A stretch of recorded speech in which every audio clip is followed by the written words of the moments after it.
Absolutamente. Bueno, tengo al padre del cabo, está Juan Carlos Florido con nosotros. Juan Carlos, un abrazo grande, bienvenido, un gusto, tanto tiempo. ¿Cómo está la vida? ¿Cómo está el alma? ¿Cómo está usted, la familia?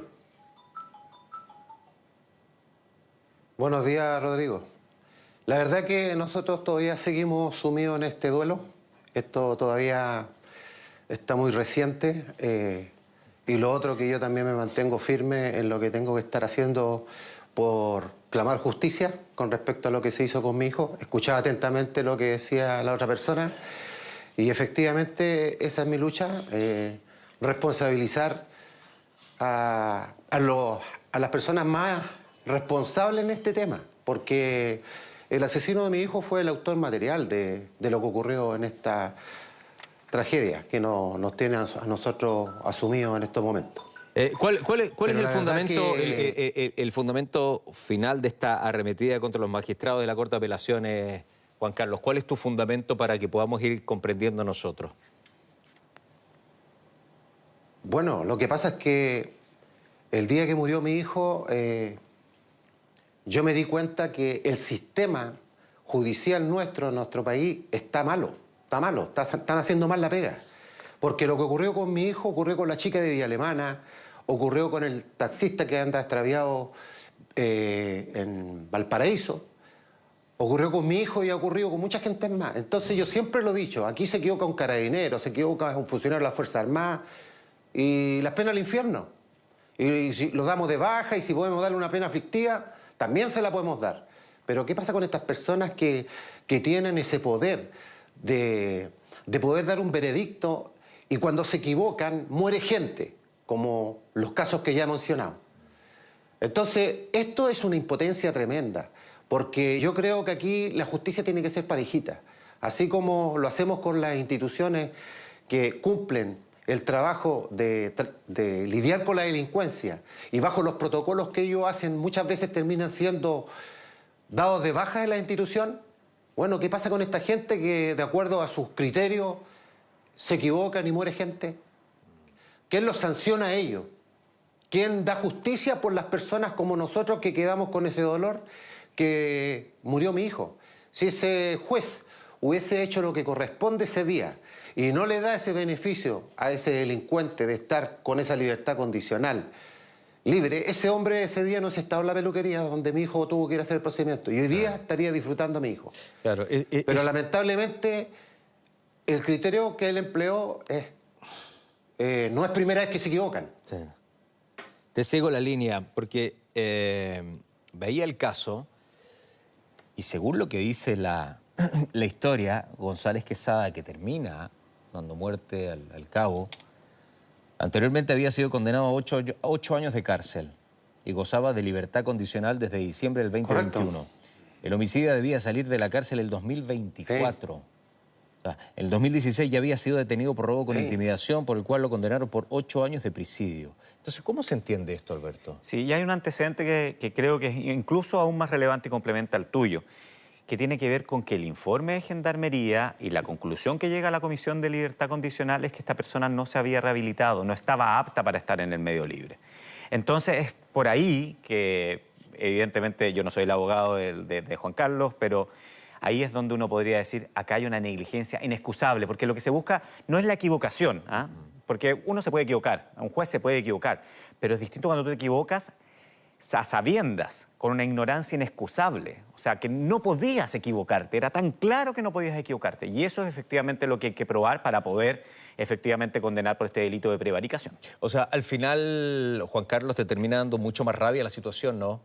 Porque si es una persona que tendría que haber estado preso hasta el 2024, donde el antecedente al final... Y yo me pregunto, bueno, ¿y para qué sirve el informe de Gendarmería al final? Si te dice que no tendría que estar libre, ¡wow! Y termina estando libre. ¿Qué mirada tienes de eso, Juan Carlos? Bueno, eso es lo que a uno le da rabia, porque para todos estos procedimientos que se hacen para darle ese beneficio a una persona que está detenida, se piden todos estos informes técnicos a los entes correspondientes. Y cuando estas personas entregan estos informes técnicos y este juez lo ignora, sabiendo que se le está advirtiendo que esta persona no cumple con los estándares normales. Entonces, ¿de qué estamos hablando? Estamos dándole este beneficio, ya no es primera vez que pasa, lo dije anteriormente. Entonces, ¿quién hace justicia por estos errores que cometen estas personas que son las responsables de a nosotros, a la sociedad, mantenernos seguros? Entonces, si yo estuviera en la posición de esa persona cumpliendo esas funciones, créame que yo tendría que tener una mira más pareja, más... hay que ser consecuente con lo que uno está haciendo. No podemos darle la libertad a una persona. Es cierto lo que decían anteriormente, no se trata de que las personas estén encerradas toda la vida. Pero bueno, primero veamos qué clase de delincuente queremos darle esa libertad condicional. Entonces, lo que dice Juan Carlos... Porque para eso se hacen los estudios psicológicos. Para eso se hacen los estudios psicológicos, para eso están los informes de gendarmería. Entonces, ¿para qué se hacen? Es que ahí está la falla en el sistema. Correcto. Porque los informes psicosociales no son vinculantes y debiesen ser vinculantes. ¿Quién conoce mejor a un reo, a un interno, que la psicóloga de gendarmería que está ahí? Que el gendarme que lo está cuidando en esa galería. Que lo ven diariamente. Que lo ven diariamente. Correcto. Que saben con quién se vincula. Porque, por ejemplo, tú podrías tener un interno que tenga una muy buena conducta, porque sabe que quiere salir, no sé, un capo de la droga. Pero tú sabes que saliendo es un peligro porque no ha cambiado su conducta delictual. Y eso lo analiza Gendarmería. Gendarmería hace un trabajo enorme. La gente no sabe lo que hace Gendarmería. Ahí hay psicólogos, hay terapeutas ocupacionales que están con los reos. Obviamente faltan muchos recursos, muchísimos. Recién lo hablábamos eso. Pero saben perfectamente quién es quién adentro del penal. Y por lo mismo, si hacen un informe negativo, eso debe ser vinculante, primero para la comisión y después para el juez de apelaciones. Entonces, para ti también, grandes responsables de lo que le pasó con la muerte de tu hijo son los jueces, ¿o no, Juan Carlos? Por supuesto que sí, por el sistema judicial el que está haciendo mal la pega. Mire, si esta persona, o hablemos de mi hijo, si ese día mi hijo hubiese entrado a hacer el procedimiento, habiendo una persona con un arma automática en la peluquería, y se hubiese tratado de un delincuente que salió el día lunes de la cárcel, créame usted que esa persona, al ver Carabinero, se entrega. ¿Sabe por qué se entrega? Porque sabía que su única falta que estaba cometiendo en ese lugar era porte ilegal de armas. Por lo tanto, la falta que a lo mejor la sanción que le hubiesen dado hubiese sido mínima. Pero mi hijo no sabía que se encontraba con una persona que gozaba de un beneficio que era de libertad condicional. Entonces esa persona, si se sabía que si él lo sorprendían en reincidencia a algún delito, le iba a caer las penas al infierno. Entonces mi hijo se encontró con una persona que iba a buscar 1000 formas de poder salir libre de esa situación. Y si tenía que matar a alguien, lo iba a hacer. Y desgraciadamente así lo hizo.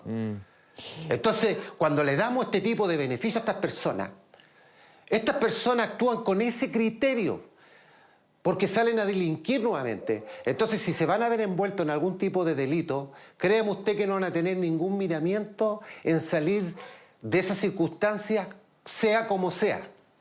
Porque ellos, la gente que ha sido detenido, o la gente que es parte del patio delictual, digámoslo así, se saben las leyes.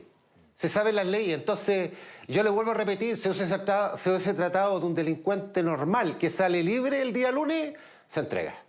Entonces, siguiendo lo que dice Juan Carlos, ¿cómo puedo entender yo si hubo o no hubo una negligencia en el actuar de los magistrados? ¿Cómo eso se puede comprobar? Bueno, aquí viene lo complejo. El sistema penal tiene un estándar probatorio muy alto. Tenemos que probar que la persona cometió el delito más allá de toda duda razonable. Y por lo mismo, acá lo que hay que comprobar es que cuando el magistrado, en este caso, dicta esta sentencia, él tuvo todos los antecedentes en la mesa, el informe de la comisión, el informe de gendarmería, etcétera, y a pesar de eso, él falla otorgándole la libertad, a pesar de que todo le decía que no tenía que otorgar la libertad condicional, porque estamos hablando aquí de una instancia superior, no estamos hablando de que esto falló en la primera instancia, sino que falló en la instancia superior. Y la sentencia, según ahí Juan Carlos, tú me podrías ayudar, la sentencia que decreta que esta libertad condicional está muy poco fundada. Casi no dice nada. Y eso podría ser un muy buen antecedente probatorio para demostrar que hubo una negligencia inexcusable. ¿Por qué no dice nada? Dice muy poco, o sea, no desarrolla los argumentos de por qué esta persona tiene que estar libre. Porque efectivamente la libertad condicional tiene algunos requisitos que son estándar. Cumplió la mitad de la pena, tiene una hoja de vida buena dentro de la casa, buen comportamiento, etcétera. Eso es blanco-negro. ¿Ah?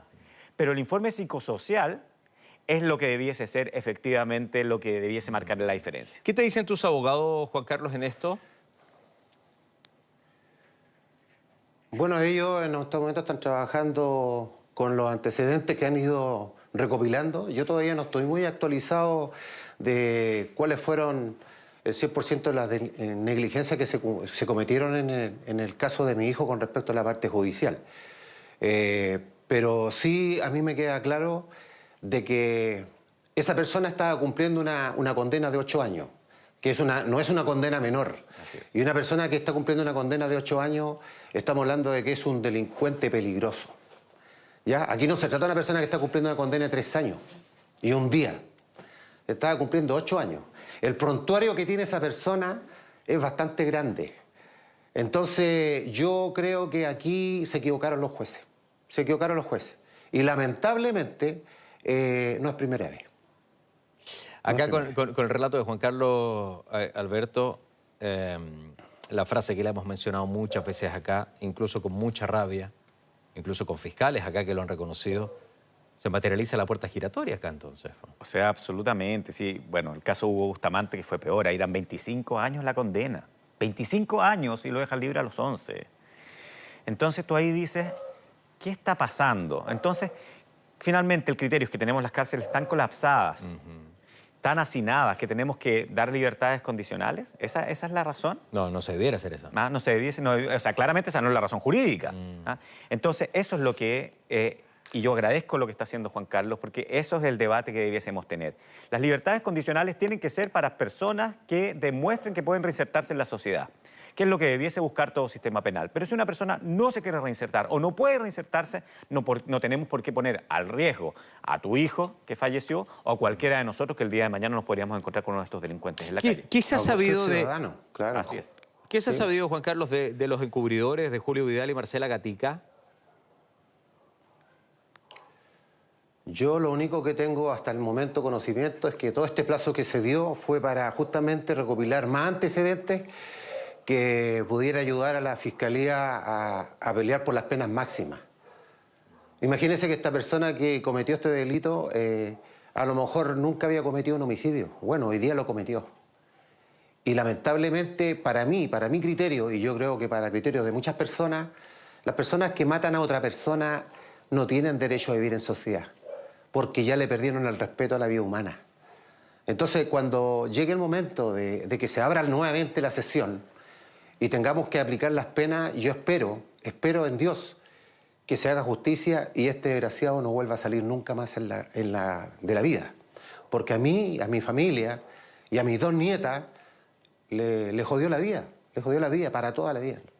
Entonces, escuchaba atentamente ahí que la otra persona decía que, claro, las cárceles están hacinadas.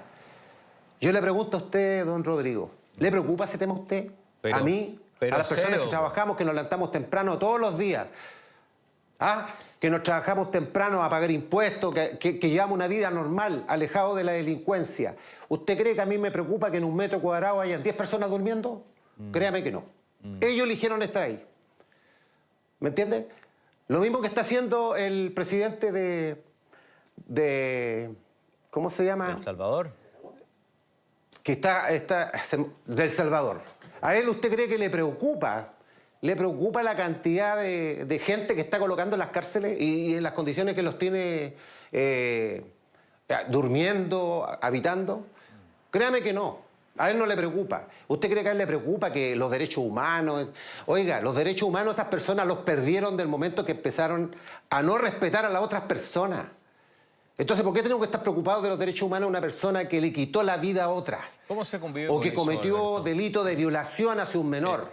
¿Cómo se convive? ¿Me entiendo, no? Los derechos humanos tienen que ser para las personas, para el ciudadano común. Juan Carlos habla para el ciudadano común que paga impuestos, que se levanta temprano. Uno habla ¿Me entiendo, no? desde el dolor y... Lo lógico, de la vivencia, lo que sufrió, de la claro, rabia que tiene. Uno no puede... Porque tampoco te pueden decir, claro, bueno, soltemos a todos porque hay poco espacio dentro de las cárceles. Eso era lo que señalaba. Bueno, claro, pero entonces... No, yo empatizo, no. o sea, Por evidentemente que creo no. que todos empatizamos. Ahora, mire, pero adelante, Juan Carlos. No, o sea, no queda No, más yo que... lo que le iba a decir sí. era que gran parte de esto también la culpa la tiene el Estado. ¿Por qué? Porque la infraestructura a lo mejor penitenciaria que Eso tiene es. nuestro país son malas.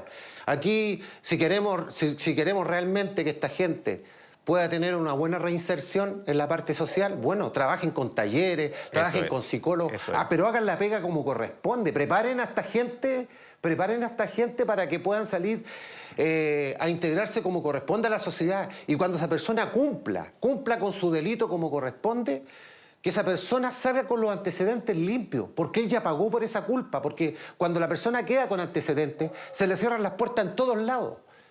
Ahora, va a depender también de la clase de delito que haya cometido la persona, como para que pueda tener sus papeles limpios. Estamos hablando del caso de un violador, el caso de un asesino en serie. Carlos. Lógicamente que no puede tener los papeles limpios porque psicológicamente esa persona no puede estar apta para la sociedad. Juan Carlos, yo creo que la segunda intervención tú has dado en el punto. O sea, el sistema penal chileno, en general un sistema penal, su fin último debiese ser la reinserción. Y nuestro sistema penal no está preparado para la reinserción. Yo, evidentemente, comprendo de dónde tú hablas y estoy en desacuerdo, por ejemplo, con lo que pasa en El Salvador, donde conozco amigos, periodistas que están siendo perseguidos y exiliados por el gobierno de Bukele por oponerse al gobierno de Bukele. Ahí hay una situación más complicada que el tema carcelario. Me gusta aclarar eso por mis amigos que están hoy día siendo perseguidos por ese régimen. Pero, dicho eso, el sistema carcelario chileno no está buscando la reinserción. O sea, tú hoy día tienes condiciones que no van a permitir nunca esa reinserción. Entonces, después, evidentemente, entramos en un círculo vicioso. La cárcel te empeora. Hemos hablado acá en el programa y en otros programas del canal, cómo, por ejemplo, una persona que antes era un microtraficante termina siendo un gran traficante dentro de la cárcel. O sea, hace 2 semanas, supe de un caso de una persona que había traficado poco y había internado desde la cárcel 3 toneladas. Termina siendo su oficina. Entonces, en la cárcel esa persona hizo el doctorado y el postdoctorado en narcotráfico. Y eso no puede ocurrir. Y eso tiene que ver con lo que tú dices, Juan Carlos. El Estado ha fallado. Y el Estado ha fallado entendiendo que el sistema penitenciario es algo residual, algo que tenemos que tener escondido, cuando debiese ser el centro de la mesa. El éxito de la política contra el crimen organizado empieza en las cárceles. El carabinero debiese ser la última. O sea, tu hijo nunca debiese haber estado expuesto a un delincuente. Porque debiésemos tener una sociedad donde los delincuentes que tienen que estar presos tienen que estar presos y la mayoría de la sociedad no sea delincuente. Y hoy día, lamentablemente, muchas personas, no sé si optan o no, por ese camino que es el camino finalmente de la perdición. Juan Carlos, por favor. Bueno, yo lo único que le puedo decir a usted, y le vuelvo a repetir, yo creo que aquí no es difícil. Aquí hacer la pega como corresponde, yo creo que solamente faltan buenas iniciativas. Yo le pongo el siguiente ejemplo. El Estado coloca un montón de cursos Sense. ¿Por qué estas personas cuando no salen de haber cumplido su pena no se van directamente a una capacitación? Y una capacitación exigida. Que el Estado lo obligue a esa persona a hacer esa capacitación. Y después de eso, como le decía yo anteriormente, dependiendo del delito con el que él haya pagado, que sus antecedentes queden limpios, cosa que tenga la misma oportunidad de que cualquier civil a poder tener la posibilidad de que se le abran puertas y con esa capacitación poder desarrollarse. Tan simple como eso. No necesitamos tener un laboratorio que cueste millones y millones de dólares. No, necesitamos solamente compromiso con estas personas. Mira, te voy a compromiso con estas personas. Te voy a poner hacer algún sistema de trabajo con ellos después que salgan de su sistema de haber pagado sus penas. Pero no podemos estar ignorando los informes, por ejemplo, que hace Gendarmería y después dándole libertad condicional a estas personas que son peligrosas. Lo decían delante la otra persona ahí, a la chica de Villa Alemana, el tipo estaba pagando una condena de 25 años. Claro. A los 11 años lo sacan libre. ¿Y por qué estaba pagando una condena de 25 años? Porque había matado a 2 personas. Entonces, ¿con qué criterio? O sea, yo sin ser abogado o sin ser juez, yo a esa persona no le podría dar la libertad. Claro, entonces... Sin embargo, le dieron la libertad condicional y terminó matando a Leche. Con esos puntos de Juan Carlos, que me permite a mí traspasarte a ti como abogado, querido Alberto, la mirada más general. ¿Qué nos pasa entonces? ¿Qué nos pasa? Porque acá es un hecho el de Juan Carlos. Juan Carlos está relatando otros episodios. Nosotros pusimos sobre la mesa el caso de Bustamante. ¿Qué nos pasa entonces? ¿Dónde estamos fallando? Yo te entrego un informe como Gendarmería, que conozco al personaje, te digo, no puede salir. Y salen igual. Y reinciden. Y terminan matando acá, terminan matando un carabinero. Injustamente una barbería. Entonces, ¿cuál es la raíz de esto? Porque aquí hay un problema grande entonces. O sea, bueno. Acá no estamos hablando de cualquier cosa, Alberto. ¿Cómo se soluciona? ¿Cómo se arregla? ¿Cómo se mejora? En la libertad condicional es claro. Para mí los informes de Gendarmería deberían ser vinculantes. Y relacionado a lo anterior, a mí, por mi carrera, me ha tocado conocer más de 30 penales a lo largo de Chile. Yo he visto cosas escabrosas. Cuando te digo escabrosas, camarotes de 5 pisos. Gente durmiendo en el suelo, absolutamente. ¿Qué posibilidad de rehabilitación podría haber para alguien que no era tan, que quizás cometió un delito menor y estaba ahí, que sí tenía, como dice Juan Carlos, la posibilidad de rehabilitarse? Eso es uno. Pero separarlo de este delincuente o de Hugo Bustamante, que nunca debieron estar libres. Entonces, eso nos pasa. Hoy día en nuestras cárceles se mezclan completamente. Lo hemos visto con el tren de Aragua. Recuerda lo que pasaba en Santiago 1, donde un primerizo tenía al lado un delincuente que venía del extranjero y lo extorsionaba dentro de la cárcel. Entonces, tenemos un mal seccionamiento hoy día de los internos, tenemos malos sistemas de información. Gendarmería no tiene todo el apoyo que tiene que tener. Gendarmería sigue siendo mirado como un servicio de segundo orden por muchos. Reconocidos por ellos, ¿ah? Lo pasan pésimo. Yo conozco el mundo de gendarmes, oficiales y suboficiales, y muchos de ellos tratan de hacer su trabajo bien. Otros, lamentablemente, han sido permeados por la corrupción. Tenemos que también entender este fenómeno. Y por otro lado... Amenazados muchos. Muchos. El otro día el ex director de Gendarmería vino acá y nos contaba que... Así es. La pregunta era muy sencilla. ¿Por qué tanto celular dentro de las cárceles? Bueno, abogados metían celulares a la cárcel. Bueno, y por eso volvemos a quizás tu primera pregunta. ¿Estamos hablando de corrupción? Sí. Porque finalmente la corrupción es el mal uso del poder que se te ha entregado y lo ocupas para el beneficio personal. Y quizás estos jueces, no lo sé, y no quiero cometer yo un delito acá, quizás estos jueces dijeron, una libertad más, tengo tanta cuestión, da lo mismo. Oye, mira, la verdad que el informe dice esto, pero el tipo tiene 8 años, no tiene 30, no tiene 40, ya, dejémoslo libre. Wow.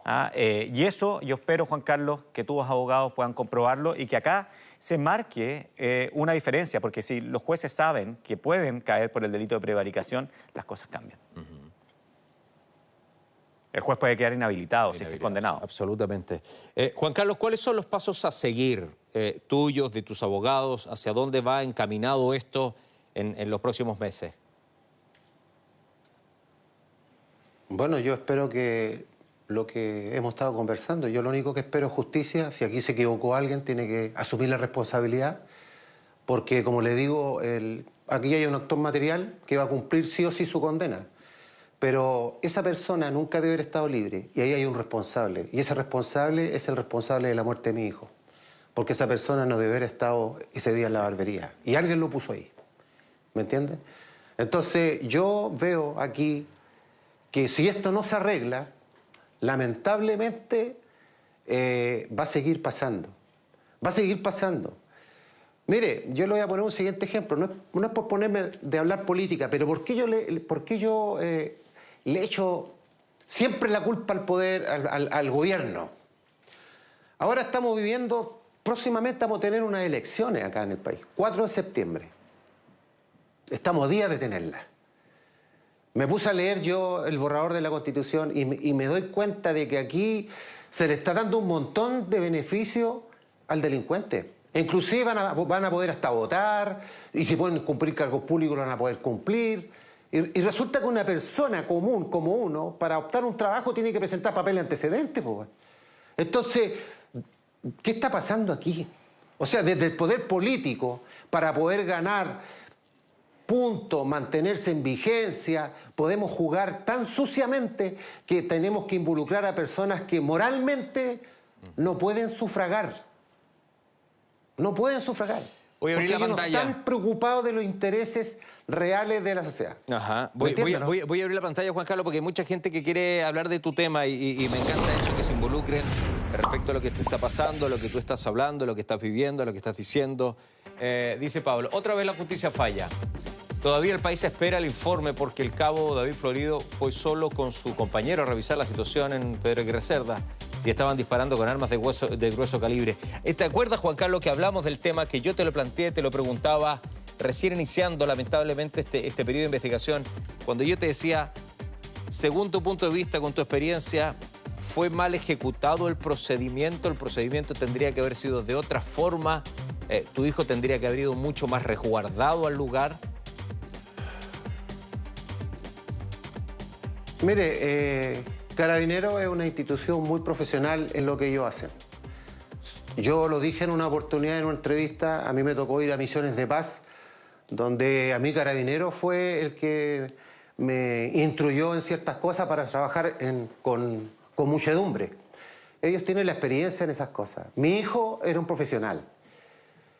Aquí mi hijo actuó de esa forma únicamente por el cuestionamiento político, por el cuestionamiento que hoy día se le ha estado haciendo a Carabineros en todos sus procedimientos. Estamos hablando que Carabineros cuando hace algo parten con los derechos humanos, parten dándolo de baja y si le podemos dar una plena efectiva se la damos. Entonces ya producto de toda esta situación se han ido más de 700 Carabineros. Mi hijo ese día, para no caer en esa desgracia, trató de dispararle a esta persona en legítima defensa, porque él disparó al vidrio primero, no dándole a nadie en ese minuto. Sale mi hijo en persecución y le dispara a esta persona, pero siempre con la debida intención de pegarle en algún punto que no fuera vital. Porque él no quería estar metido en ningún cuestionamiento.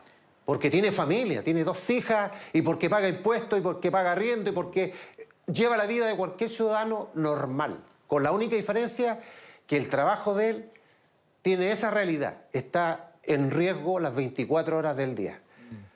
Y lamentablemente por ese cuestionamiento mi hijo no le disparó teniendo la misma... O sea, le disparó, pero no lo hizo como lo pude haber hecho yo.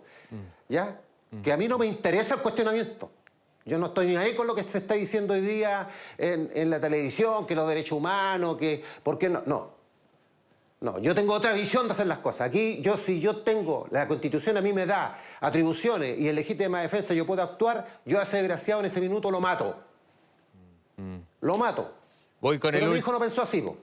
Claro, tu hijo no pensó de esa forma. ¿Qué dice Víctor Pávez? Dice, si bien hay mucho dolor en las palabras de don Juan Carlos, lo cual es súper comprensible, pero es muy importante que después del 4 de septiembre de la elección, el debate debe centrarse en actualizar y mejorar el Código Penal y Procesal. Ese debe ser el foco para disminuir la delincuencia. ¿Estás de acuerdo, Alberto? Bueno, absolutamente. Nuestro Código Penal es un código que está bastante anacrónico. De hecho, por ejemplo, tocar campanas sigue siendo un delito en nuestro Código Penal. Es como absurdo, ¿no? Tenemos un código anacrónico y el sistema procesal, yo creo que es bueno ya después de la reforma a principios de los años 2000, pegarle una revisión, porque efectivamente, esto es una opinión muy personal, yo creo que quedó bastante más garantista de lo que debió haber quedado. Y muchas veces, lamentablemente, eso provoca de que la delincuencia pueda acrecentarse. Y que este tipo de cosas no puedan suceder. Exactamente, estas cosas no pueden suceder. Juan Carlos, te mando un abrazo y te agradezco mucho la honestidad, como siempre, que has tenido con nosotros para conversar y para explicar el tema, la situación. Un abrazo para ti, para toda tu familia y las condolencias permanentes hacia ustedes. Un abrazo gigante, Juan Carlos. No, muchas gracias a ustedes por darme esta oportunidad de poder ser la voz de mi hijo. Yo lo único que quería es ser la voz de mi hijo y que se haga justicia nomás. Y ojalá, como le digo, cuando vayamos el 4 de septiembre hagamos las cosas bien y votemos por lo que realmente nos signifique un cambio a este país. Yo por lo menos voy a votar rechazo, porque lo que dice este borrador no me convence en la parte delictual, para nada. Juan Carlos, muy gentil, Muchas muy gracias. agradecido. Gracias a ti por todo, gracias por estar. ¿Cómo lo concluimos finalmente esto, Alberto? Es que tú eres papá, yo soy papá. Uno no puede no empatizar con el dolor. Yo como abogado podría decirte, mira, no estoy de acuerdo con Juan Carlos, soy una persona que he luchado toda mi vida por la protección de los derechos humanos, me paro desde ahí, tengo mucho respeto por el sistema penitenciario y la importancia de la rehabilitación, pero empatizar con el dolor. O sea, me fui del abogado, me pongo como un ser humano sentado acá. Como abogado diría que, bueno, efectivamente tenemos algunas normas que están fallando y aquí claramente espero que se pueda probar que hubo un actuar negligente, inexcusable y que esos jueces asuman una responsabilidad que es de no haber hecho bien su pega.